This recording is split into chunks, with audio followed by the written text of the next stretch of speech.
Hey everybody, welcome back to the Bullhucker podcast. I'm Larry Moose Lundstrom. And I'm Adam Vokey. And we're home, Adam. Where are we at, brother?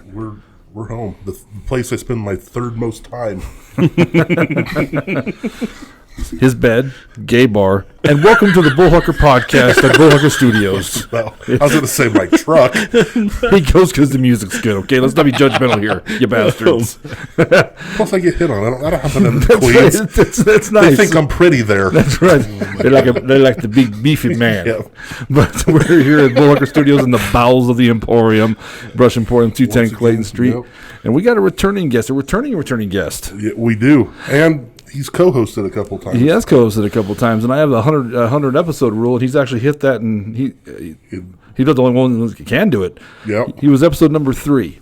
Yep. He was one of the first people we brought in because he's a great storyteller. But Josh Finley, what is up, brother? Nada, man. How you guys doing? It's good to see you, dude. It's good to see you. Thanks for having me. Absolutely, man. Thanks for coming. Josh, you're one of the best storytellers we've had on this podcast. I always enjoy your shit. You know what I'm saying? Because Josh don't give a shit. He just tells you the bad stuff that happens to him, and I'm like, fantastic. The last time you had a story about doing the, well, we'll get into it later, about the fucking frozen fish in your dad's car. Mm-hmm. The suburban aquarium. Yep. I forgot about that one. Oh, man. So, yeah, we'll see, man. So if you do tell a story that we've heard before, Adam and I cheat like crazy, so we're not going to tell you. We just know that's not, so. The one I was thinking about on the way over here is from when you were on here the first time, and you were in the hospital and had that surgery because you had like the celery, a 2-foot piece of celery or some shit in you, and they just like pulled all your guts out, and you were worried about not getting it in right, getting them back in there right, or whatever. And nobody believes me when I say you swallowed 3 inches of celery. I guess, man, I don't know. That's not the story I remember. I remember the little drug diorama. That's what I wanted. That was the other one. That was another one on there. That's the first time this podcast, my heart was broken. That wasn't a true story. I say it's not a true story. I just told you, spoiler alert, but it's been literally 139 episodes ago. So, you know what I mean? It's what it is. If you didn't get it, you didn't get it. If you didn't get it, you didn't get it. Yeah, man. So it was the first time I had my heart broken because I wanted that story to be so true, man, and it wasn't. I was like, oh, that's bullshit. That's it. We should not do this podcast anymore. You're bailing after 3. Yeah. And Josh has also got the esteemed title of most shitty stories to listen to. Not shitty, but most effed up stories.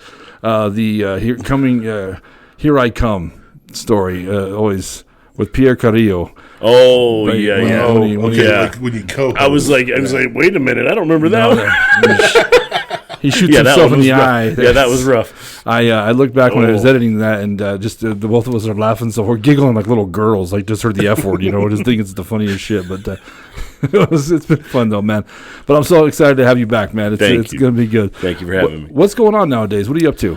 I am. I switched careers again. COVID, knocked me down. Took my job out of the mix. So I'm doing maintenance at an assisted living center. So I work with senior citizens, and my wife's the boss. So I don't get any downtime. Let's just say that. Yeah. But honestly, it's a super good job. I wouldn't have seen myself doing this 2-3 years ago, and now I don't know if I'd see myself doing anything else. So really, yeah, I enjoy it. It's like you listen to stories all day long. You get to hear their, and they've got some great stories to tell, and so I put their TV back on the right station, and they tell me stories, so it works out pretty good. That's pretty cool, though. You know what?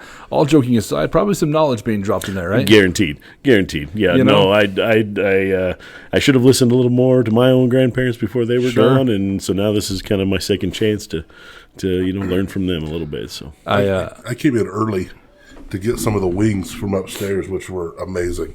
And I was just sitting up there eating them, and I thought, I'm going to scarf these down real quick and then just go hang out down in the studio. And there's like a whole table that pushed about 4 or 5 tables together of just a bunch of old guys up there sitting there eating pizza and talking. And they were talking about drag racing and stuff back in the 40s and 50s. And so I started eating real slow, kind of eavesdropping. It was pretty cool listening to their stories. So. Oh, yeah. And it's with the knowledge, man. I don't know about your dad, Adam. He ever give you advice you didn't listen to, what you wish you would have earlier, Pretty much all of it. Yeah, all of it. I'm in a Corolla right now with low-profile tires, which the Corolla's been a great little car, but those low-profile tires can suck my dick. Those are the worst things. I remember when you got that car, and you'd had it about, 6 or 8 months, hits a pothole, blows out a tire. Oh, yeah. He fixes the damn thing, and then he's bitching about it at the comedy show. This is when they were out at the Clarion. The very next comedy show, those motherfucking low profile. He hits another pothole, blows out another tire. He's like, those sons of bitches, I fucking hate them. Well, the reason I bring it up is because I took Uncle Ed to go car shopping with me, and there's a couple things. Uncle Ed will do anything for you. He's a good man. He just won't. He won't vote Democrat. He won't take the Lord's name in vain, and he refuses to be nice to a used car salesman. He just won't do it. He's I don't know if he thinks they're Satan's helpers or whatever, but that's how he treats them, like hostile fucking witnesses. You deserve this. Yeah. So I take him just to rough him up a little bit, Oh my God. I want to. Okay, well I have some questions, and then just sit there staring at him like it's go time, God. like some kind of Vietnam flashback. But when I bought that car, he's like, I don't know what those tires, bud. He kept telling me, I don't know what those tires, bud. And I'm like, my Mexican side doesn't come out very often. It's about to. But they did that day. I was like, these tires look sharp, man. They look good, Ed. I like them. And then I took it to Pueblo, and my brother's like, hey, my friend wants to trade you a laptop for those rims. And my God. Let me correct your sentence. Your friend wants to trade me a stolen laptop for those rims. I used to live in Pueblo. I don't know this game place, but that's when I had confirmation. Like I bought a Cholo wagon. That's. You could probably exchange stolen rims for a legit laptop. Maybe I don't know. That's what, I don't know. I don't know how the math works out. I haven't lived there in a while, but there's a conversion chart somewhere. Oh my God! Yeah. Anyway, every time it's gotten a flat tire and I take it down to Rudy's, I gotta make sure. I gotta pray Uncle Ed doesn't drive by and see that Corolla out front. He's like, Larry, I told you about those damn tires. I'm like, well, I can't take it back now, Ed. Right. But the Corolla's been a badass little car. It has ran like a top. Just the tires are shit. Don't ever buy low-profile tires. So I just bought, me and the wife, I shouldn't say I bought it. Me and the wife bought a Alfa Romeo here recently. I don't even know what that is. It's an Italian car. Okay. Little sporty thing. It's, it hugs the road real nice, whatever. But when we bought it, I knew there was going to be a problem. I said, we open it up, and most of the new cars today are the same way. They don't have any spare tires. And so they just have an air pump in the back with a little bit of fix-a-flat, and they're on run flats anyway because they're low-profile tires. 19-inch. Not 18, not 20, 19, right in the middle. Those Italians, they just really screw you right there. But anyway, she's had it for like 3 weeks, right? She calls me and she goes, the tire's just flat. It's shredded. I'm on the side of the road. I'm like, I'm behind her. I'm coming into work. I said, okay, I'll pull over and take a look, see what's going on. Yeah. I get there. I mean, we're talking Swiss cheese. There's nothing left of the tire at all, Yeah, I know. Yeah. and she's got to, deal at work. She's got to be on a Zoom call or whatever. I'm like, take the truck, go, whatever. She hops in my truck. It's got every dash light on that there is. It's got like almost 300,000 miles. At this point, I just ignore them, whatever. Right. She gets like, oh, wait, that one light went off. Yeah, that happens sometimes. She jumps in and she stops 3 feet ahead. She's like, oh, these lights are on. What's going on? I was like, it's no big deal. It's fine. Everything's good. She's like, just go to work. You're fine. I have to wait for an hour and a half for a tow truck to take me from there to the little shop to get a new tire put on. The guy's looking at me like I'm a dickhead, going, you can't change your own tire. Like, you don't even have a tire, man. There's no tire in there. Yeah. So I told her, where we live, obviously that's a deal. I told her, I said, hey, man, you see that light come on, I would stop next time. Right. They don't come with spare tires anymore? No, most new cars don't. I didn't know that. Did you? No. Especially like your compacts. They don't come with them at all. You know what? There's no room. Yeah. Dude, I'd make room in the trunk. That's just what the trunk would be where my new spare tire is, because I've had to walk a few times. Oh, yeah. You what, on TikTok, you see that there's that air pump that's little, it's probably the size of this, about half of this tablet. Right. And it can pump, you know what I mean, the battery powered and shit. Oh. And I'm like, ooh, it was like porn. I was like, oh. I need that. Oh, my God. Larry, wear your pants down. Shut up and don't judge me. I'm tired of changing tires. I'm looking for my wallet. That's why. That's right. Hold on. I need 2 of those. I got 2 cars. I don't know how much it costs yet, but it's Christmas is coming and Santa Claus is going to buy me one. Right.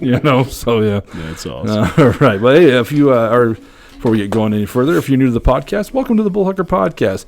What we do in this podcast, we bring on a guest. Today, again, is Mr. Josh Finley. Josh is going to tell us 3 stories about his life. Now, here's a kicker. Only 2 of these stories are true. One's either borrowed, made up, or halfway made up. But, Josh, we've actually gotten ballsy lately, and we're not going to ask you what it is. We're just going to shoot from the hip. That's perfect. Because, most of the time people kind of screw us on that anyway, right? Like, they'll say it's halfway made up, and then like, well, I kind of borrowed it. I'm like, well, you kind of lied to us. So. Yes. I completely made up this partially borrowed, half true story. Yeah. I'm like, you lied to us. Do you not understand this podcast? They're like, yeah, I understand the podcast about lying. Do you understand the podcast, Larry? And I'm like, oh yeah. Excellent point. I do. We make up our rules as we go. That's right. That's right. So, anyway, at the end of the podcast, Adam and I are going to try and guess which one is, in fact, not the true or his story. So, Adam, are you ready to tell some stories, Josh Finley? I'm ready. I'm ready. I'm going to let Adam read you because you have writing like my writing, man. It's horrible. I'm sorry. I look like a Sharpie, so all the letters are like bleed together. Got Olympia, Stand By Me, and Missing Tools. Hey, good job. It's like Sanskrit. Shit, bud. Well, Stan looks like stay-D. So yeah. I just filled in the blanks there. And I stand by me. Stand by me. That's how Forrest Gump I'm not a say smart man. All right. Do you want to tell me any particular order? Do you mind if we pick? You guys hit it. Whatever you want to do. Knock it. My turn? Yeah, you picked last week. Okay, so Olympia, Stand By Me, and Missing Tools. Well, I'm going to go ahead and go with Olympia. Let's try that one. Olympia. Yep. All right. So this was my senior year in high school, Eaton, Colorado. We had a row of benches. So there's like the old school and the new school. There's a row of benches that were in between, and so all the seniors would just sit on this bench, and in between classes we sit on this bench. And so my buddies and I, we had this big plan. It's Friday night. We need some beer, and my buddy's sister, she's gonna buy. We just got to get the cash, So we're sitting there and we're bumming money all day long. Any change. Everybody, freshmen, teachers, whatever. We're not telling them what it's for. Just like, hey man, you need change. Right. Trying to see what happens. Well, at the end of the day, we probably end up with like $30-$40. And we go. What year is this? 95. That's a fucking haul. It was a lot. It was a lot. Yes. And so we went into we left school. We went to my buddy's sister. We handed her the money. We said, you just get us as much beer as you can possibly get us. Yeah. Okay. So she leaves. She comes back. And I've seen a lot of beers in my day.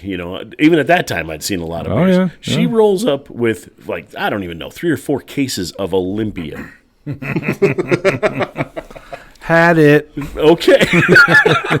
I have now. One time. But I was like, what the hell is this? Where did you go and find it? I didn't even ask, whatever. Right. Okay, here we go. So we got 4 or 5, 3 or 4 cases of cheap beer. We throw those in the truck. We go party. We're out, I don't know, it's probably 10:30, 11, something like that. We leave Eaton, we're going to head to Greeley. We heard there's a party, so we're going to head into Greeley. So we go along, we're on, in between Eaton and Greeley, it's 35th Avenue in Greeley, but it's County Road 35 outside of Eaton. It goes around Seeley Lake. And at this time, 95, we're riding in the back of the truck. It's a regular cab F-150. There's probably 4 of us in the back of the truck. There's 3 or 4 in the front. And we're just rolling down the road, drinking beer, having a deal. And this car comes up right behind us, and they're on us, man. They're like, and so my buddy Gabe, he stands up, he kind of does his little dance, and they're trying to go to pass, but don't, they're just kind of jacking with us, but they're right on the bumper. God dang it, I'm sorry. On the bumper. And my buddy Mike, he's like, what the hell's up with these guys, man? And so he brake checks them a couple times, still not getting off of us. Well, Gabe, like I said, we've been drinking. So Gabe, my buddy, he decides he's just going to toss one through the windshield. No. Oh, yeah. So he grabs a brand new one and right through the windshield of this truck. Okay, well, at this time, the party starts. And we're just outside of Seeley. I don't know if you're familiar with Greeley, but Seeley Lake is just a little tiny man-made lake. Basically, there's a bunch of rich houses built around it. But there's this huge half circle that you got to drive around. So instead of a straight road, you've got to make this half circle and then go straight again. Well, we were already in the first part of the circle. We came to the second part, which is a 90-degree turn. And you've got 3 or 4 people in the back of the truck plus beer. And now we're doing 80, 90 miles an hour. No. Oh yeah, and these guys are on us. All of us are underage, whatever. Well, we get into Greeley. We're going to a party. Well, my buddy Mike, well, we're going to stop. We're going to go down to 10th Street where everybody crews. He said, there's going to be cops down there. We're just going to stop there. Hey, did it crack the windshield? Oh, it went right through the windshield. Okay. Oh, yeah. Okay. Oh, yeah. Okay. We didn't know this till afterwards. Okay, it looked like it exploded, but the lights were on us. We couldn't really see. Right. I'll tell you how that all figured out in a minute. Okay. Larry, shut up and let me finish. Yeah, no, you're good. You're good. But yeah, no, so they're on us, and so if you're coming down 35th Avenue and 10th Street, there's like a Taco Bell here, and there's a Wendy's or whatever. he pulls into this Wendy's parking lot, and there's a bunch of little shopping centers, but there's an alley like right beside 10th Street that's, parallel with it. He hits that, goes across the parking lot, like 45-degree angle, goes across that, hits that. There's like a 3-foot drop, a 3-foot drop, a 3-foot drop before you come back out. So once again, all of us in the back of the truck, boom, boom, boom, He doesn't even look. He just goes across 4 lanes of traffic on 10th Street, goes clear across. These guys are following us the entire time. Get across, he pulls in. McDonald's was, I want to say, down by, it was by the old Kmart, which is down there, but now it's the police station. But we pulled in because we saw a cop, so he pulls in right away, and that truck keeps on going. And so we just rolled up right to the cop. All of us, beers everywhere. Beers are broke. Beers leaking out of the truck at the time. We're drunk as can be. And Mike's like, those guys are following us. They're trying to kill us. They're trying to kill us. And she's like, who? And so he points them out, whatever. And she gets on the radio. She goes, stay here. And she gets on the radio. She leaves. A couple more cars. They get the guy. They pull him over. And I want to say it was like right before 23rd Ave. Getting pulled over, and we're just sitting and talking the entire time about, do we leave? What should we do? We're gradually taking beer over to the trash cans at McDonald's and just dumping it because we figure they're going to be checking the truck anyway. So we trying to get rid of it. She eventually comes back and she gets our story, and we tell her. She goes, well, how did the beer can go through the windshield? It's like, it went through the windshield? She's like, oh, yeah, it's through the windshield. It hit one of the gentlemen in the face. And I'm like, oh, that's not good, And so we were trying to explain the story. And so, had to tell her, like, okay, we got this beer. We were fucking around. These guys started following us, and we didn't know what to do. We were trying to get them off our tail. And that's what happened. She goes, tonight must be your lucky night because 2 of the gentlemen have warrants for their arrest for their outstanding warrants for murder. Shit. The driver wasn't even licensed for several DUIs, but he was driving. And so they didn't even look at us. Didn't look at the truck. Didn't, we admitted we had beer. She didn't care. They just scored the big one. That's why. Essentially, yeah. Essentially, she goes, you guys are really, really lucky. She goes, you guys need to get home. And I was like, oh okay, yeah, well. Away we go, and then we're after we leave, we're like, do we go back and rob the trash can and get our beer back? So did you get your beer out of the trash can or what? No, we didn't. We didn't. We called that a night, went and got back home. But didn't tempt fate. No. We'd already. That was enough. That was enough right there. Wow. That's insane. That is insane. What if you just stopped and tried to fight those guys? Oh, it'd have been done. They'd have killed one. Oh, for sure. I mean, well, we would have had to fill some episodes on this because Josh would have been there. Yeah. No, it was. I only got a real good look at one of them when they went by us. The guy that was driving, and I mean, he was. I'm going to guess. I mean, we were all teenagers. I'm going to guess he was probably 30s, 40s. The other 2 I couldn't tell, but I mean, they were all big gentlemen. Right. Well, it's kind of like a red flag that when you pull up to a cop, they keep going. Oh yeah, because you think they'd pull up on the other side and be like, "Those bastards threw a beer can through the windshield," right? Blah blah blah. But if they're like, "Nope, we're good, peace." Yeah, because it had to have cut one of them. If it went to the windshield, someone's bleeding here. You know what I mean? Guaranteed. We didn't ask any of those questions, but she was like, how'd the beer can go through the windshield? We ran over it and kicked it up off the highway, officer. A full one. Can you believe that? I didn't see him throw, but it looked like a fastball. Might have been a breaking ball. I don't know. Yeah, I didn't really tell on that. I was just trying to stay alive. I didn't wait for the signal from the catcher. I work for Budweiser. We'd have to go up to the sales staff have to go to the meetings in Loveland, and we were in the Rick's van, the passenger Budweiser van, and we had a case of beer with us, and we get there was it 17th that goes where Iron Mountain is or whatever. 17th. Okay. Okay, we go that back way into Budweiser the whole time, dude. So we take the rest of the beer and throw it out. Rick's like, we can't be caught with this beer in the company vehicle, although we work for Budweiser. So Keith Llewellyn throws it. He throws it in this field, right? Fuck it. It was cheap anyway, you know what I mean? So anyway, we go to our meeting. They give us all these monsters. We're testing the monster drinks. Driving home, wired. Just everybody's just vibrating because all the monster we just drink. So what did someone say? I wonder if that beer can's still in the field, or that case of beer is still in the field. So there we are, like crack addicts. Stomping through the weeds. Trying to figure out where exactly Keith threw this. Yeah, we found it. We found the beer. Oh, so, yeah. Man. Yeah, and because why stop and buy another one? There's a perfectly good half of one sitting right somewhere there. in the weeds. Yeah. I just went down that road the other day. There's no doing that now. It's pretty packed out there. There's all kinds of stuff. Yeah. Oh, man. We've put up a few buildings out there. Oh, really? Yeah. Like that Bobcat dealership. Right. Whatever that, where the car dealership used to be there on the corner. My uncle, I take to Fort Collins every now and again for his eye appointments, and come back. I said, I know a shortcut to get back to 34, so we're not going down to 25. That was a mistake. No more shortcut. No. Yeah, No, because when you get to about 4 miles in front of 34, that it's backed up all the way. So we were having to, so. Highway 14 is about your only shortcut now. Yeah. Honestly. We just found that, and it's not too bad, really. Yeah, not too bad at all. So, okay, what do you think about that one, Adam? Dude, that was crazy. That was, like I said, insane.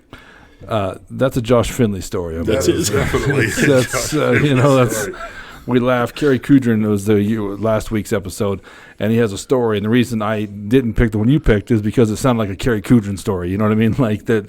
The fact that if I had to pick 3 friends to narrow it down to shit that this would have happened to, Kerry's definitely one of the guys I picked. So. Yep. This is a Josh Finley story. If I had to pick 3 people to narrow it down to, it's Josh Finley. So that's a great story, though. Once again, you have not disappointed. Okay, Adam, I'm sorry. You got to pick it. Let's go with missing tools. Missing tools. So this is kind of a recent deal, actually, with my new job. My wife calls it the veil, and there's certain days the veil is very thin, and that there's some crossover between the other world and this world. Living in the dead, Yep. And so there was my job, obviously is I do, plunge toilets, fix sinks, do all that, flip rooms. Somebody passes away or moves, I have to flip the room, make sure it's painted and the carpet's clean, things are ready to go for the next person. And so, usually I have a tool cart that I keep with me. I have one for tools, one for paint. And I had one resident, and I won't name any names, but she passed away, and her room. We'll call her Gertrude. What's that? We'll call her Gertrude. Gertrude. Okay, perfect. Gertrude. Yep. Gertrude sounds like an old person name. So she was a resident we had that was in our memory care unit, and she was. At first glance, you'd say 100% fine, nothing wrong. Right. Talk to her for 5 minutes, you understand why she's in the memory care unit. Okay. That type of situation. But very nice lady, But she was holding on to the fact of that she didn't want to be there, obviously, and that she didn't need to be there. And so she would always make sure she was prim and proper and things. And her outfits were always nice. She was always wearing her purse. Everything matched, the whole nine. And so that was just one thing I remembered about her. Well, her room had been empty for I don't even know, probably 4 or 5 weeks, maybe a month, or a little over a month. And I go in, and I'm coming down that hall, and I'm going down to get down, into that room. And she walks across the hall. I see her. The outfit, the pants, the purse, the whole nine, and she's been gone for weeks. And so she walks across and goes into the room, and I'm like, okay.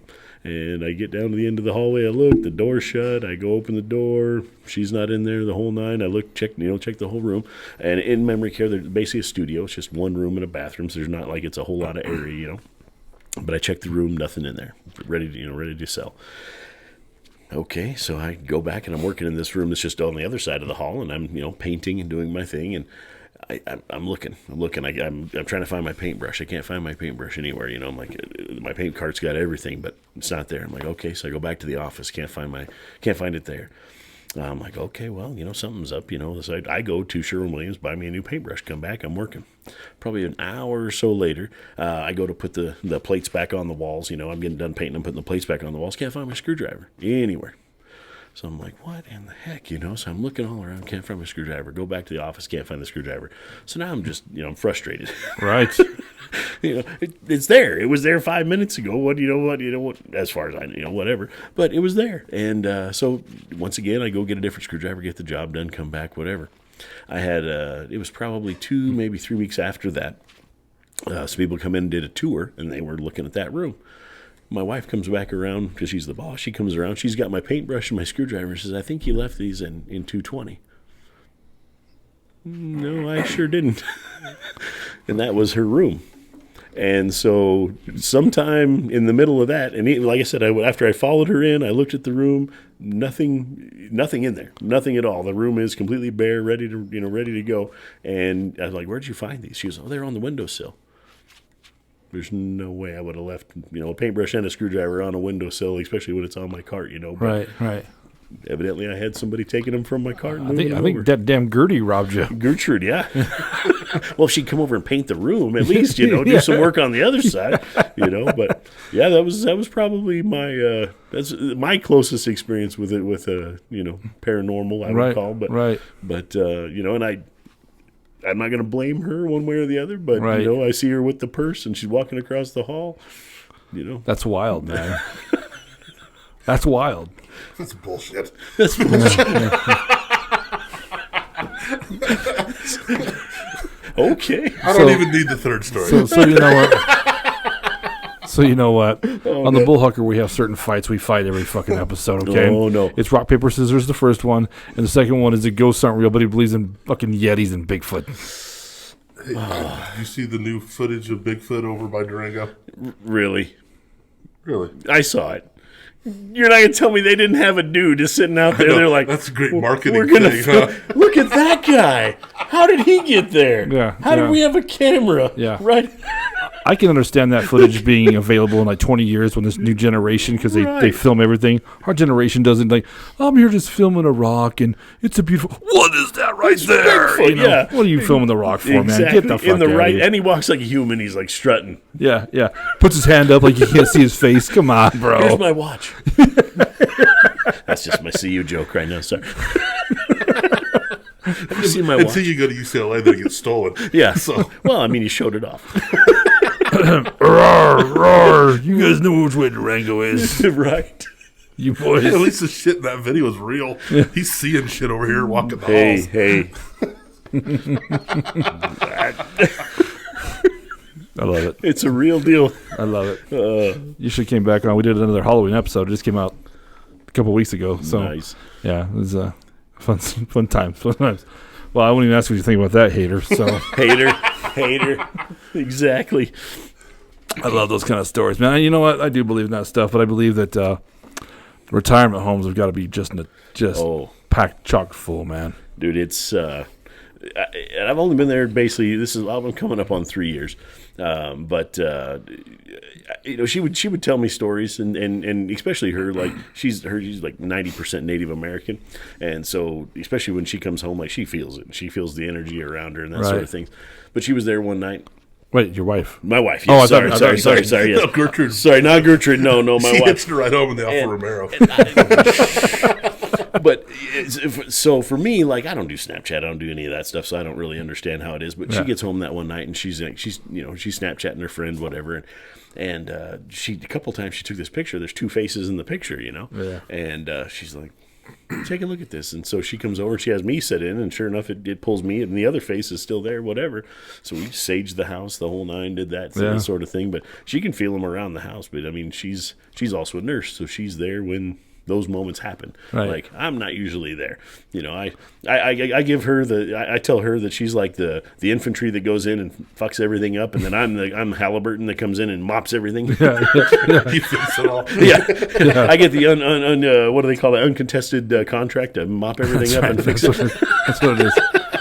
So do you think your wife's sensitive to that kind of stuff? Oh, guaranteed. Yeah. Okay, I know she's not interested in the podcast, but you're going to bring her into this basement one of these days, because I've had multiple people tell me there's something down here, man. A little boy walking around. The craziest part was Jeanette's the first one to say it. Then Megan and Madeline both felt it. Silver Vincenzetti. Sorry, Silver. She's really big into this stuff. She just did the podcast before the Halloween episode, and she was sitting, obviously where you're sitting, and she's like, there's something down here. And I go, what do you think is down here? She's like, I don't know. Then we were sitting there bullshitting. She's like, it's a little boys down here, and she described just what Jeanette had saw. And they hadn't even met, but yeah. And I was just like, oh. But he's nice. So when you leave, make sure you tell him you can't come with me. You got to stay here. So go home with Vokey's non-believing ass. So exactly, hitch your ride there. I'll make you wash the damn dishes. Get some work out of it, man. Get some work out of it. Yeah, undocumented. I'm not against child labor in my house. Well, by now he's probably not child, He's just, he identifies as 7, but he's really 800, like, who knows? Hope he doesn't want your nasty ass in the shower. He's like, what the fuck? At this point in the game, wash my take back. a look. Yeah. If I could tell the phone, I'd turn your ass in, you nasty bastard. Can you get that spot I can never reach? I don't even know what's there right now. Cut to the far camera, sees a sponge just going up and down Adam's back. He's like a dog. I believe. I'll take it. If that's the case, I'll take it. I will believe. Because at least if Bigfoot goes in there, he's going to stink like shit when you get him wet. I'm just saying. Yeah. I'm just saying. So. Yep. All right. And do you have to use conditioner after that? Like that's a thing. You have to, man. Soften him up, make him look like Suzanne Summers when he comes out. Like, what do you mean, dead? That's too soon. Too soon. Shit. That's too soon. I'm sorry. That's too soon. Too soon. Shame on me. My bad. Have you seen the one about Matthew Perry? I'm sorry, I shouldn't even say this, but they said when they carry the casket, are they going to have to say pivot, pivot, pivot, pivot? Matthew Perry died? Yeah, last Saturday. Oh. He drowned in his hot tub. Natural causes. I'll be damned. Yeah, lots of people drown in their hot tub, I guess. Yeah, I don't know. let's not judge. Yeah. Hey, the story's not done with us yet, so no judge, you know? Right. But, yeah, sorry, I didn't mean to break that news to you. 57? 54. 50, yeah, he's in his 50s. You know, I've been seeing him all over the news. I thought something just happened to him. I thought it was some kind of... yeah, something did happen. Well, I mean, something like big. Some drug scene or something, because he's been notorious for years, so... Well, they initially said natural causes. Now they've taken that back and said pending. So pivot. You know what he's talking about? Yeah. Couch couches. Pivot. Hey, maybe he's just on a break. Yeah, he might be. It might be. He can come back. No, that's Ross. Ross was the one screaming pivot, too. Yeah, that's true. He didn't steal his tools. Just saying. Is that you, OG, going to make fun of him a little bit? Could he be anymore? No, it's not what you're going How you doing? Yeah, how you doing? I got HBO Max because I'm a huge Friends fan. I just love the show, but to watch a reunion, you know, but he looked rough. Yeah, he did. The rest of them looked okay. Like they what's that one girl? Monica looked a little tough too. You know, the dark hair. Is that Monica? Yeah. She looked like maybe too much Botox on that deal. Jennifer Aniston. She gets hotter the older she gets. Right. I'm pretty sure when she's 80, she's still going to be a smoke show. You know, guaranteed. What I mean? Oh, she has aged well, man. She is done. You know, Joey Tribbiani, the other Matt LeBlanc dude, he lives close to a bakery. I'm telling you right now. Yeah. God bless him. God bless him. You know, at least he's still. He got big. I'm with you. Say, there's someone makes a hell of a pastry by his house. That's all I'm gonna say. As three fat guys at a podcast laughing at him. That's because we're punching up. It's okay. We know how it works. All right. Two great stories down. Of course, you don't disappoint, Josh. You never do. So, Olympia and missing tools. Last one. Stand By Me. Stand By Me. This was probably not one of my proudest moments in life. I would say it had to have been around my fifth grade year down in Burlington, Kit Carson County Fair. I used to go down and work for my aunt and uncle at their ranch during the summers, and then I'd come back, earn a little bit of money, whatever, just, do that sort of thing. Well, they have County Events Day, which is essentially, it's like middle of the week, whatever, and they just do events for everybody. They do the wild horse race, the wild cow milking, the all kinds of stuff. Well, we did all the events, as kids. We do whatever we could to get involved, Sure. So that's one day you feel like a cowboy, you're just like, really strutting your stuff, And so the Catholic booth and the Christian booth outside, they all serve food. They have different things. Well, that family's all Catholic, so we were in there eating. We finish a big meal, go out, had some, I don't even know, cotton candy, bunch of junk food, whatever. Right. Well, I have this thing about me that I can do roller coasters. I could jump out of a plane. I can do all that, no problem. You put me on something that does this in a circle, I'm done. Like, I'm sick as a dog. Burlington's known for their carousel. Like, it's the biggest thing, and you still today, you pay a quarter, you ride this little carousel. If I look at that thing from the outside, I get sick. Much less get on. Oh, yeah, just horrible. Well, at this point in the game, like I said, we feel like we're big cowboys. We've done all this. We ate big supper, whatever. We got some chew, and so each week, me and my cousins, we throw these pouches in, and my buddy's like, "Hey, we're gonna get on the swings," and so it's basically the swing. It's just this thing that is like 3 swings in a row. And there's like 30 of them, and they just take you up and you swing around. They like bring the you back Dave down. Matthews Band, the cover for the Dave Matthews Band. No, listen to Dave Matthews bullshit. Anyway. I don't know. I probably know the song. I mean, it's a pretty typical old carnival ride. You used to see it a bunch. But and the faster it goes, the wider you go out. The centrifugal force. And I mean, there's really like 3 of you in a row. So the whole deal. So we're on there. I'm on the outside, and we're going around, and everything's okay for a few minutes, Well, I look down in the carny. He's talking to this girl, right? He's done forgot about us, and so now we're just, and I'm looking at my cousin. I'm like, dude, I'm not doing good. He's like, don't look, just shut your eyes. I'm like, so I'm trying to shut my eyes. I'm like, I'm not doing good, and so then I'm telling him, I can't. I'm not gonna make it. And so we're yelling, stop. And every time we come around, exactly, that's it. Yep. 100%. Okay. Yep. Oh. Sorry, shoulder. Yeah. I don't listen to Dave Matthews, so I can't tell you. But yeah, that's the one. Don't be hating, dickhead. Okay. I'm sorry. Go ahead. Anyway, he's forgot about you. But we're yelling, stop, and he's just watching the girl, not paying attention to me at all, and I can't hold anymore. I'm trying my best. And at a moment, I tried to pull my shirt up and just let it go in the shirt, but it's not working. And so I'm just puking, and it's now going everywhere. Oh, no. All the way around. Turned into a sprinkler. Well, now, exactly. And now we're stopping. Now he's like, oh, God, and so he shuts the thing down, and everybody's like yelling. I can hear people like, oh. And I started this chain reaction of people like, I can just hear them on the side. People behind me doing it. I'd be one of them. Oh, I'd be one of them. I would be one of them. I was, and I'm sitting there. I'm just mortified. I don't even know what to do. So as soon as we stopped, I didn't even ask questions. Like I came with my other family, my aunt and uncle. They're parked out back with their horse trailers and stuff. My mom lived a block away.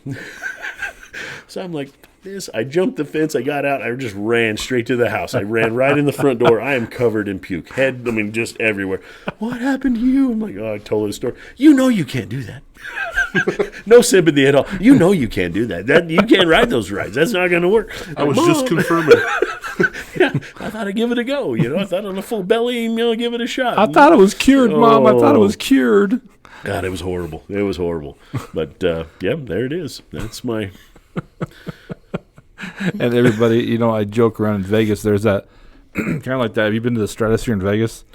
The rides up on the very top. You know what I'm talking about, Adam? Yeah, no, I know what you're talking about. There's one where you're facing each other like that, Josh, and the arm goes out over the building, and then it starts spinning around. So you go up. So you're basically staring down at the strip, right? Oh. And Aaron Goff was like, we should try. I'm like, they will rain, vomit, and piss on anybody that's below me. You know what I'm saying? I ain't kidding. You can call me a woman all you like. I ain't doing that ride. So, we were at the State Fair also back in the 90s. I was living in Pueblo.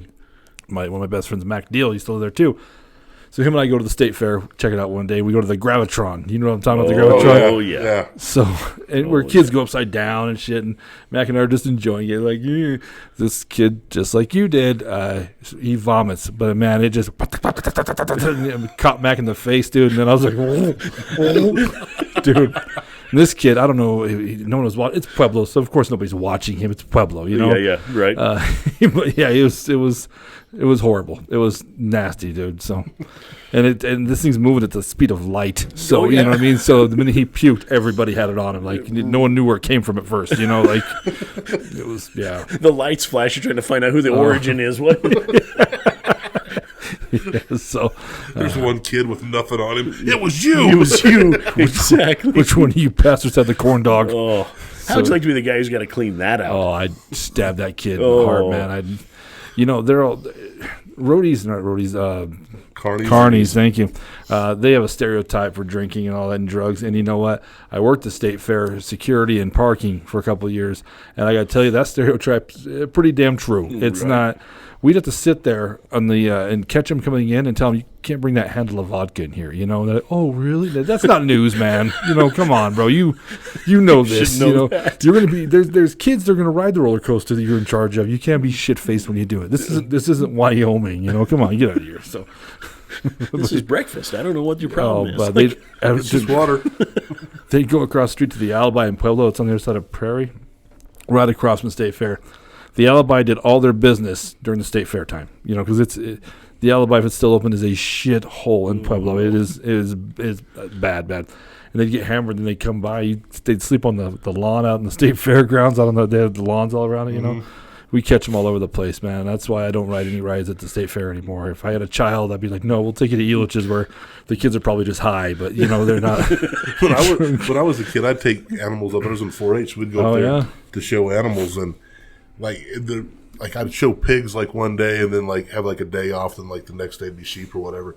And that downtime between like livestock shows or between the shows and the auction or whatever, me and a couple of my buddies, we were like just chomping at the bit for that day because we got our wristband as soon as that ticket booth opened, and we were in that carnival all day long. Yeah. Until like that night, our parents would be like, just be back at 9 o'clock. And I mean, 12 hours of just riding. You're lucky you came back at all. I'm telling you firsthand, bro. Right, exactly. Didn't end up part of the carnival. Right? We were on that Gravitron. We'd get on, me and my buddy Barrett. We'd get on and we'd ride it, and then it'd shut off. We'd get out, we'd run around, go right back in it. Because we were the only two in line. So we were like, then we got to, turn in like sideways or trying to get up, like rotate ourselves so we're upside down. And we both were upside down, and that dude, he must have been sick of us because he must have hit the e-brake because that thing just stopped. And just straight on our head, you hear this. You hear. He's sitting there in the middle, just laughing his ass off. Barrett and I look at each other. We start laughing, and we stand up. We go out, run around, go right back in. He's looking at us like, these fucking kids are back. Dude, I guarantee it. You weren't special. That asshole did that to anybody he could. Dude, I guarantee that's how he entertained himself every day. Yep. He saw you and Barrett and said, these look like some sturdy boys. That'd be okay. They look like they played a little football. They probably have head injuries. It's fine. I'll never forget that, man. That thing came to a dead-ass stop. Oh, they don't care. Yeah, he saw you on the camera for sure. He's like, oh, yeah, wait for this. He probably had an audience outside. Yeah, watch this. Yeah. No, he was like sitting in the middle, like in this DJ booth looking thing. That's right. It spun around him. Still, bud. Still. If cell phones were prevalent back then, if everybody had one of these, that guy would be on TikTok right now kicking ass, dude. Just kicking ass, dude. Well, there is a guy. He's on. He's come up on my reels a couple times, but he runs one of those deals that drop you. Yeah. And he's notorious for it. Like, so he'll get up there and he'll go over to the desk and he's getting ready. He's like, oh wait, hold on, I didn't get you latched. And he turns back around and then it drops. Oh yeah. And he just looks at the camera, gotcha. And he does that all day. And their faces, I mean, it's crazy, dude. Oh my. I'm sorry, but they have cameras on those, like the slingshot where they pull you all the way down. Mm-hmm. When you see videos where they're taping people, they're recording their react. Dude, I laugh like an idiot. My favorite part is when the dude straight up just passes out. It happens all the time. Say that one guy is like out, and his buddy's yelling at him. He's like, hey! The guy's over there. His hands all whipping around like a bobblehead. Just. Doesn't he wake up and like scream for a second, then go back out again? Well, and it's always the girl who stays conscious. She's always the one, his date that he's trying to impress. She's the one screaming and laughing, and he's just like a fainting goat, dude. I'm done. Like, danger. Yeah, I'm out. Bill out. Dude, good luck getting some tonight, Bill, because you just showed her who the bitch in that relationship is. Oh, if I was her, I'd be like, I need a copy of that. Just next time we get into a fight. Right. Oh my god! Next time you piss me off, remember I know what you don't like: heights. You know exactly. Or one way or the other, up or down. You're out. Yeah. That's some crazy shit. You look back now, and those rides too, man. It can't be safe because they take them apart and put them back together. How many times a year, man? Those things have got to be. And if you tell me somebody actually, there's a safety. If you're listening to this and not watching, I'm air quoting right now, saying a safety person that checks that. I know there's safety guys in the world that are great at their job. I'm saying the guys from Carnival Rides, like, my kids are too old to ride these, so, you know. Hey, look, this bolt, we don't even have to thread it anymore. It just drops right in the hole. It's fine. It's like a cotter pin. It's okay. You three, start chewing some bubble gum right now. We'll get through 4 or 5 packs. Safety first. That's 100%. Carnival Rides, like, and Elitch is probably not much better. At least it's stationary, and you probably do have some sort of OSHA inspection that actually happens. Yeah. Those, I've never seen OSHA around a carnival anywhere near it. Well, you want to know why? Because Elitch's is going to pack up and leave tomorrow. That's why. That's it. You're going to fight Elitch's in Oklahoma next week. That's why. Right. Exactly. That's some scary shit, man. I haven't rode. I'm my size, man. So Carnival Rides haven't been a thing for me in years, you know, just because they don't make them for guys our size. Right. They just don't, you know. I always say that if I ever win like this $1 or $2 billion jackpot and whatever lottery thing, I'm going to build a big and tall amusement park.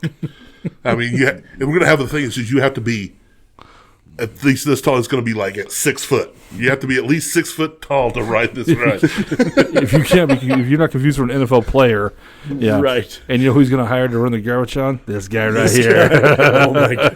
Then you have to step on a scale if you're not going like 225. Get the fuck out of here.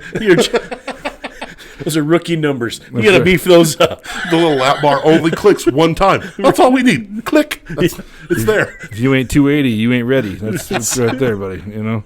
I actually got stuck in a roller coaster in California. That's kind at of Paramount's Great America. It was my senior year. I was out there with my family, and so we go to this thing and we get in there, and you know the whole lap bar. You know you have to pull it back till it clicks. Well, then we go through it. I'm sitting next to my dad, and we come back around, and the guy goes, pull the bar down till it clicks again, then it'll release.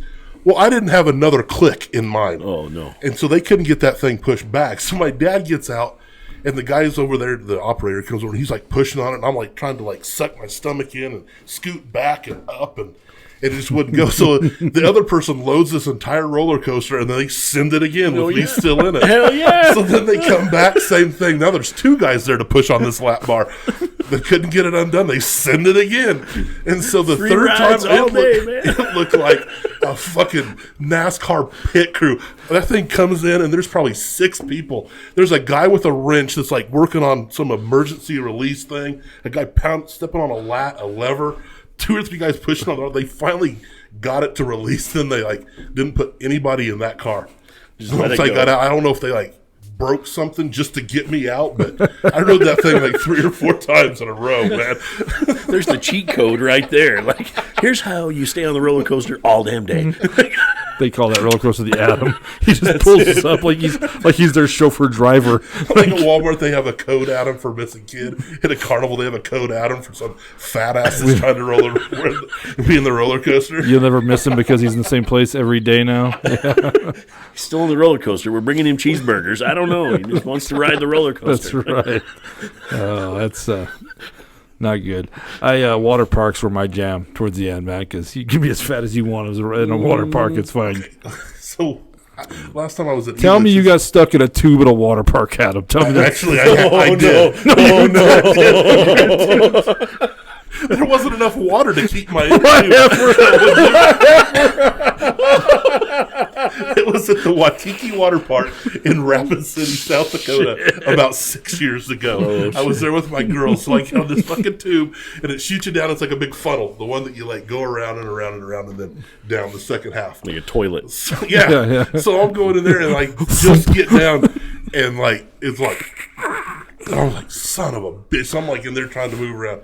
So yeah, there wasn't enough water. The friction was greater than the water. Were they sending people behind you? Oh yeah. Oh yeah. Here you go. Oh shit. Thump. Every time someone would hit me, I'd move about 6 or 8 inches. So they finally broke me loose. Jesus. When you're a fat bastard, you're going down the tubes, they're like, you have to go head first. And you're like, why? In case you get stuck, you don't drown. The water doesn't build up around your head. Right. You don't drown because you become like a plug. I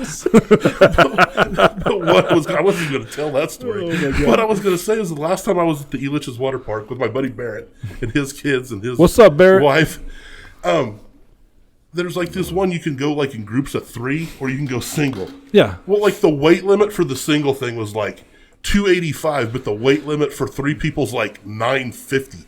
Right. And they asked me, they're like, how much do you weigh? I'm like 315. And they go, you can't go on this. I'm like, but what if I just go as a group of 3 by myself? Right. But they wouldn't let me on it because I was over the weight limit. But fucking 900 pounds of people can go. Jesus. But 315 can't. The last guy plugged it up. He's still in there. If you see him, send him down. This is my. You should see his ass from. Just tap it as you go by. It's like Splash Mountain. My buddy's oldest son, Braden, is the one that even brought the whole thing up. He was like looking at it, and we're walking past the dude, and he goes, Uncle Adam, you weigh more than 285. I was like, shut up. We're a party of 3. Adam, party of 3. It's just me. I'm in. Like in that Weird Al song, Fat. I'm a crowd by myself. Right? That's hilarious. Hell dude. yeah. Yeah, I haven't been Yeah, I got over 300 pounds. I'm like, that's not not going to happen. Even if I lose a lot of weight, I'm still a big dude no matter how you cut it. You know what I mean? I'll always be a big guy. So I don't like roller coasters, man. So I talked to the wife about, she was in the military and jumped a bunch. She's jumped hundreds of times, and she doesn't want to jump anymore, So I was like, we talked about skydiving, and then I got to thinking about the logistics of that going, yeah, probably not. No. no, thanks. They don't make a chute big enough for me and a guy to go with me. So no. Yeah, physics question. Need like 4 chutes. Are they in tandem? No, it's just one big fat fucker up there. So when I shit my pants, do I actually weigh more? I know it was in me, but to begin with, but it seems like I would still weigh more. I know it doesn't make sense, like physics wise, but there's no way, bud. There is absolutely no fucking way, dude. Oh, thank you, sir. Yes, sir. Explain it, please. Little Coors banquet for you. The way that you and I came down those stairs bitching about our knees, there's no way we could take the impact. Not the skydiving. Yeah, the sudden stop at the bottom would suck. That whole thing up here would be great. Wham! You have no more knees. Bill Burr has that episode where he's talking about the helicopter rides. Do you know what I'm talking about? I know he flies a helicopter. Well, he's talking about his best bit of all time, in my opinion. I'll have to find a link to it. He's talking about this family who has helicopter tours in California, and the dad's going to retire, and he hands it down to his son. He's like, "It's the American dream. I built this business up, son. Now you're going to have it, And he says on like the second day, he takes this guy up, and the guy jumps out. Right? But he describes like the guy had like cancer. He was like, and he was like, you know what? I pick when I go, right? So he's like, if you look over by Orange County, the guy's in the tour, and he's like, put your seatbelt on, sir. Wait, what are you doing, sir? And the way Bill Barr acts it out the shit. But the funny part is when the guy jumps, because he's over the ocean, the guy jumps. It's great, but then the guy lives. Oh. So no. The guy has like this horrible cancer, but when he hits the water and he lives, he's like, this is worse. This is so much worse. I should cut that out. I totally slaughtered it. I'll have to. Oh my god! I have to listen to that. No, the clip is it's my, and I love Bill Burr. I think he's the king right now of comedy, dude. I think he's amazing. But, dude, that's his best clip, dude. You'll laugh your ass off at him. Have you watched his new movie on Netflix? Yeah, Bad Dads. Old Dads, yeah. Yep. It was okay. I thought it was okay, yeah. Yeah, it was okay. I like him. There's some guys that are great stand-ups. They're okay actors, but they're amazing stand-ups. He's one of them, dude. So, like when he's driving, he's all bitching about like the drivers. I'm like, that is so me. I sound just like that. Oh man, dude, and he has anger issues. You can tell he's just an angry son of a bitch, guaranteed. So yeah, man, I love it. What did you think about that story, Volk? That was a good one. That brought back some good memories too. Right, right. That's fantastic. All right. Well, we're gonna start moving along here.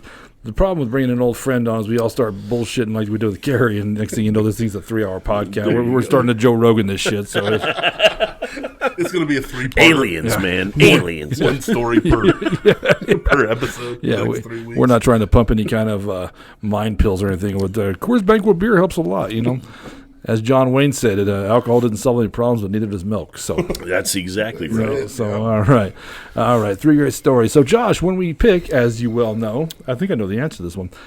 We do rock paper scissors to see who goes first. As you can see on our wall, we have 3 pumpers and 4 pumpers. You were the first ones. Josh, what are you? 3. I knew you were. Yep. I remember that. So we're calling it a comeback. My wife would probably say 2, but 1.5, 2 at best. Go talk to one of your ghost friends. Right? Oh. All right. I'm catching on to him. He beat me bad there. I'm getting in his brain. You ever seen Get Him to the Greek? God, yes. I'm mind fucking you. I'm mind fucking you right now. Okay. Anyway. Oh, Jesus. It's Puff Daddy, dude. He's actually good in that. All right. We got 3 great stories. Olympia, Stand By Me, and Missing Tools. I'm going to say, I think Stand By Me, you've done a really good job. Usually, lately, for the past 20-something episodes, I've had a clear-cut decision made before we've done this. You know what I mean? I haven't had one where I really don't know. And Josh, I got to tell you, the first time in a while, I don't know. I'm torn between a couple of them. I'm going to say Stand By Me. That's a true story about you yakking. I think that's kind of a, the Olympia and the missing tools I'm really struggling with. I think I'm going to go ahead and say, God, I'm going to say I'm going to say Olympia is a true story. Although I don't think they cracked the windshield. That's the one thing I'm aiming towards. But I'm gonna call that Olympia a true story. Missing tools, I'm gonna pick as the Bullhucker. As much as I want that one to be true, I very much want to be true. I'm saying I believe if it is true, I believe it. That could happen. I believe in that kind of stuff. But for my guts tell me to pick missing tools. What do you think, Adam? Okay. Well, as you guys probably were assuming, I was going to go with missing tools, but actually, I'm going to go with Olympia. Blasphemy. And the reason why Moose said he didn't think that it would crack the windshield, I know for a fact that it probably would have gone through the windshield, because there was one time me and my buddies were headed down I-70 going from Goodland to Colby, and a pheasant flew in front of us and then went straight through his windshield of his Jeep and hit me square in the chest. So I know shit'll go through a windshield. Mm-hmm. But I don't think, the reason why I'm saying that is because I think, you said there was 2 guys in the car that was wanted for murder. I don't think there was 2 guys in there for murder. I think maybe 1, but having 2 in the same car, I think the odds are a little bit higher. So that's what I'm going with. You hang out with people you share stuff with, man. It's shit in common, I mean, I don't know. I'm just going to say that's why, there might have been 1 murderer in there and another guy with a DUI, but that actually makes a lot of sense. Two murderers in the same car and then hanging out with a buddy that has a DUI. That's a whole lot of illegal. That's a whole lot of illegal in one little car. So that's what I'm going with Olympia. All right. Before we flip that over to you, I do want to say thank you to the Brush Emporium for giving us a place to have a podcast studio. Definitely. This is awesome. It's kind of cool. It's your first time down here. Yeah, this is way cool. Finally got a sign on the wall and put all the episodes you've been on up there. Those aren't even all the episodes you've been into because you did a Halloween special and you've actually co-hosted a few times. So thank you, Brush Emporium. If you haven't been to the Brush Emporium, please come down and check this place out. They got a lot of vendors upstairs, a lot of great gift ideas. The holidays are right around the corner, man. So come check out the stuff they have. Very unique gifts. A lot of them are handmade. Yep. A lot of them are, just hobbies for people, but they're cool stuff up there. And come for the food, man. For the food. Yeah, those wings were amazing. You got the garlic pepper, I told you. Garlic pepper, and I got lemon pepper, and they were both pretty good. Yeah, lemon's okay, but garlic pepper is way better. The lemon ones there's lemon. You can definitely tell there's lemon, but they're really good. So, have you eaten here yet, Josh? I'm about to. Oh, are you? It smelled good when I walked in. Oh, yeah, man. The wings, the pizza's great. They got all kinds of stuff. Frozen yogurt. They have ice cream. They have breadsticks. Funnel cakes. Yeah. And they even have some pastas up there. Yeah, they have a bunch of cool stuff. One of the old guys sitting up there ordered like the Alfredo pasta. That looks pretty good too. Yeah, they do a good job. And it's kind of cool upstairs. They have a lot of seating, obviously. And they have a bunch of board games to the side or a chess table. You can come down and bring the family and just kind of hang out for a family night, have some pizza. A great family place down here at the Brush Emporium. And it's owned by some amazing people that want the best for this town. You know what I mean? That have really done it because they give a shit, So that's awesome. And thank you, Brush Emporium. Please, and when you don't support small town business, it goes away. It's no longer here. So make sure you come down and check it. 210 Clayton Street here. So having said that, Adam, we made our decisions. I'm going to go with. Before we go there, if you're watching and you like what you're seeing, you can go ahead and push that little subscribe button down there in the corner. It's a small click for you, but a big click for us. It's a big click for us. A little red dot in the corner right-hand corner. I'll get it out sooner or later. That's all, folks. And also, man, if you're just listening to this, man, make sure you follow us. Leave a comment and tell your friends if you enjoy this podcast. Make sure you share it if you see it. Help us out. You know what I mean? Adam will high five you in public. How long has that been? It's been a while. I'll even give you a hug if I remember. Tish, I'm sorry. I'm going to guarantee on the high five. Tish. She is going to stab me. I don't know who she is. I didn't know why she was staring at me in the pasta aisle. I owe her a hug. I mess up her name. I am so sorry. She's one of the nicest, kindest people you meet. This bastard right here. She is so nice. I just don't. And I don't always mess it all up. Yeah. Dang it. But she's dating a Chiefs fan now, so he's a good dude, but he's a Chiefs fan. Shake it off. Shake it off. Anyway, all right. There must be some bad blood there. Yeah. I'd say Tim McGraw, but my joke wouldn't make sense at all. So, all right. You're going to take Olympia. I'm taking Missing Tools. It's probably Stand By Me. Josh, let's see your board, man. Missing Tools. I should have went with. Yeah, I'm shocked. This is the second time you have picked a supernatural one. I'd go against the misbelief of supernatural. Is it borrowed, made up, partly made up? So I saw her, 100% saw her. Okay. My wife has always told me about what she sees in the buildings and things like that, Right. and I've seen pictures. She's actually had a picture of a I think I even told this on the Halloween story or whatever, but she had a resident in Greeley, and her son had passed away before her. She was actually in the memory care unit. She was getting ready to pass away. Her son had passed away before her, and so she's the night she's ready to go. Right. The hospice nurse is up there the whole nine. She called her husband and said, hey, can you bring me some food? He brings her the food, and he's waiting outside. He texts her and says, hey, I'm here. Who's in the room with you? And she's like, just me and her, And he says, there's a boy in there, and he took a picture with his cell phone, and my wife still has it on her phone. Like, you can almost read the number on it. It looks like he's wearing a football jersey, and you can almost read the number on the jersey, and he played football for Wiggins or whatever, and so it's kind of a big deal, obviously that side, and I still to this day raises the hair on my neck, but I really hadn't had any experiences inside the building up until that point, in any of the buildings I've worked. But this particular day, it was Halloween last year, Halloween day. And I'm literally, so that unit, it's kind of there's a hallway that goes down, it goes around and then comes back up the other side. And there's rooms along the whole outside. There's an activity room in the middle. And I was actually working on the room next to where her room used to be. And she was one of my, people I always said hi to when I was in there, just because she was that type of a person that she really tried to field it where she wasn't in the situation she was in. And so, she was kind of, I don't want to say a favorite, but she was one that I always said hi to. Sure.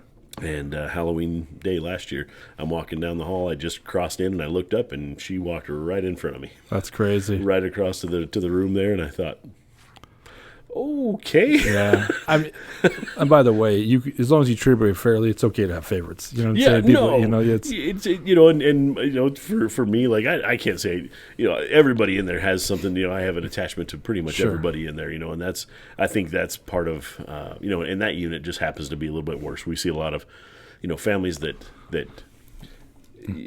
just don't ever they just hover. We call them like they just want everything. They want to try to make sure their family has everything, and then you have some that just basically drop them off and leave, and they never come back. And they pay the bill every month, they do their thing, but they just, for them, I think they've already in their head they felt like they're just gone.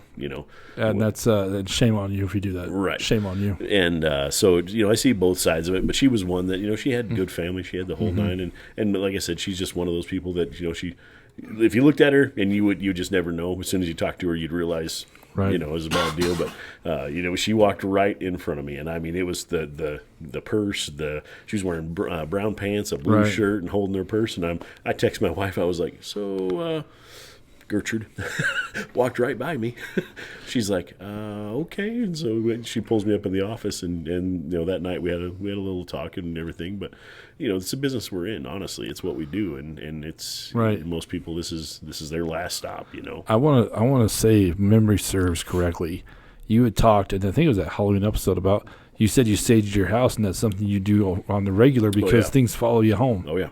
Yeah, and started with her, and for me, I just, I believe it. I think there's something there that that we don't quite understand, and I don't know that anybody really knows where where that side goes, but I've felt it in our house, we sage our house, and that particular night where I was talking earlier about my wife taking the picture, and she had two faces in the picture that night that we saged the house.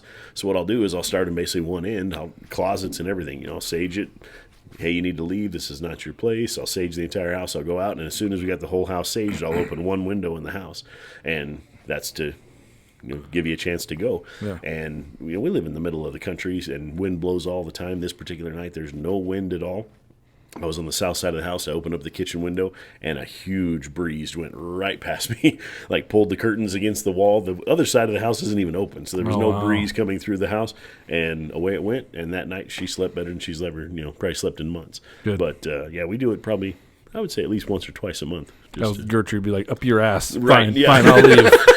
She hit you with her purse on the way back. That's right. Oh, it's yeah, man. And I think we feel it a little more too. Like the more I understand what she talks about, like it'll change the mood in a house. Right. Like you be driving home and everything's just perfectly fine. You walk in and all of a sudden, you just everything's setting you off, and that's when you know that something's there. Something's there. My sister sages her house. Mm-hmm.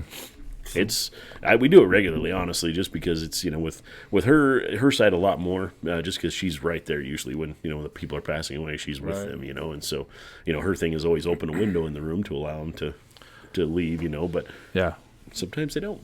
Jeanette Bishop was on the Halloween episode, and her story was of an entity in the house, and her uncle is a medium, and that's what he told her: open up all the doors, all the windows, and they saged the house and he gave it a blessing, and that's how it stopped. So Olympia is a true story. True story. Yep. So the two guys. So it just particularly happened. It was actually a biker gang. That makes sense. So they were, and I don't know what the story was in between them, but they were all members of the same gang, and they. Damn wild hogs, bro. Something, I don't know. But they, they were out having a night, and we still don't know exactly why they had got up on us, other than just, maybe they were just messing with us or whatever. But, once the beer can went through the windshield, it was no longer playing. Yeah. You're lucky there's no cell phones, or they might have called more people. Oh, guaranteed. Yeah. No, and it's yeah. We talk about on this podcast quite a bit when people tell us stories about. You don't know how close you came to death, probably. When it comes down to it, you probably come shockingly, shittingly close. You know what I mean? Guaranteed. So, and that's everybody. And how many times you almost died, you don't even know, Yep. Missing Tools is a true story, and Stand By Me is a true story. Missing Tools is not a true story. Stand By Me is a true story. Yep. That was, like I said, not a proud moment in my life. Pukey, my friend. Pukey, and on everybody. Yeah. Oh, my God. You know what? You were the fourth kid that fucking week, so it's no big deal. It sucks. I don't know that for sure. All I know in my heart was I was the only one. And like I said, the Stand By Me part of why I say that is because just the chain reaction it started. I could hear about that at the pie eating contest. Yeah. Drink the castor oil or whatever, and and all I hear is, people everywhere. Yeah, but I'm a sympathy puker. Bad. Yeah. Bad. Like I was like kids. See, that's what Tim Dussault told me once his daughter was born, because Timmy is also a sympathy puker, but he says you just get used to getting thrown up on. Well, you got kids too, so you probably. They don't throw up on me. They fart a lot. Josh points in directions. And, they do puke, but they're old enough now to move it. It's not like I'm not changing diapers and getting peed and puked on. Right. Yeah, that's awesome. They definitely. There's some release valves for sure. Damn kids. So I don't know if we didn't cover it or I just checked out and missed it. What about Missing Tools wasn't true? The tools being stolen. Okay. Oh. Yep. Okay. We got to talking you're about right. I'm sorry, you're seeing right. her and Sage and everything. No I was tools. like, wait. No, just her. Yeah. Okay. Because Gertrude's not a klepto. And right now she's listening because she followed you here. And she's like, I didn't steal shit from his ass. Kicks me out of his house. Me and this little boy are getting some pizza. That's right. And ice cream. Yeah. I'm going to stay with one of the two fat guys because when I followed, here's an asshole. He's an asshole. Josh, I got to tell you, bud, we've hit our time, man. It's always good to have you on. It always flies by, man. I always enjoy it. It's always a good time, man. Yes, thanks for having me. It's awesome. Yeah, you do. Real quick, I was asked, do you comedy? You still messing around with it at all? Or no? Not as much as I'd like to. Yeah, sure. I got bills to pay. And sure. Unfortunately, this stage in the game, that's one thing you'd sacrifice. But I'm still writing stuff, and still working on some things, and the time will come again. Yeah, sure. Every now and again, just to get up there. It's changed a little bit though. It's changing now, so. Different game, but that's that's a story for a different time. Josh, thank you so much for coming on. Thank you, guys. Thanks for coming. I'm Moose Lundstrom. I'm Adam Vokey. Hey, till next time. Peace. Peace.